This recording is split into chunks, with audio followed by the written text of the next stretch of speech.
Europe 1, il est 5h34. Redouane Faïd est de retour après son évasion explosive de 2013, après sa fuite aérienne en 2018 à bord d'un hélicoptère.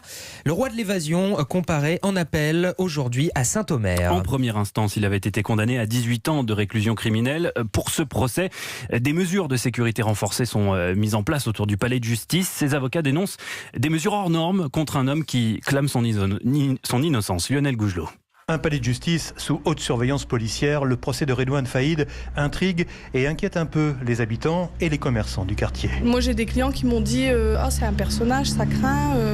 Il y en a quand même qui s'inquiètent un peu. Après je vous avoue, parfois je prends mon petit garçon pour venir, je vais éviter de le prendre. On sait jamais. Renfort de police, périmètre de sécurité, interdiction de survol, tapis à rayon X à l'entrée du tribunal, un dispositif pour contrer une tentative d'évasion, menace forcément présente à l'esprit du procureur Patrick Leleu. Au regard des antécédents de cet accusé qui s'est déjà évadé dans notre région et ailleurs et de manière assez spectaculaire. Donc c'est effectivement une possibilité qui est nécessairement prise en compte par l'institution. Guillaume Terrard, sous-préfet de Saint-Omer. C'est un dispositif qui a été réfléchi depuis un an et qui est adapté à la menace.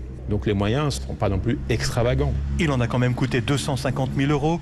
Des mesures complètement disproportionnées tonnent les avocats de Redouane Faïd. Ce dernier est en grève de la faim depuis une semaine. Dans un état de grande faiblesse, une expertise médicale a été ordonnée pour savoir s'il est en état de comparaître. Réponse en début d'audience. À Saint-Omer, Lionel Gougelot.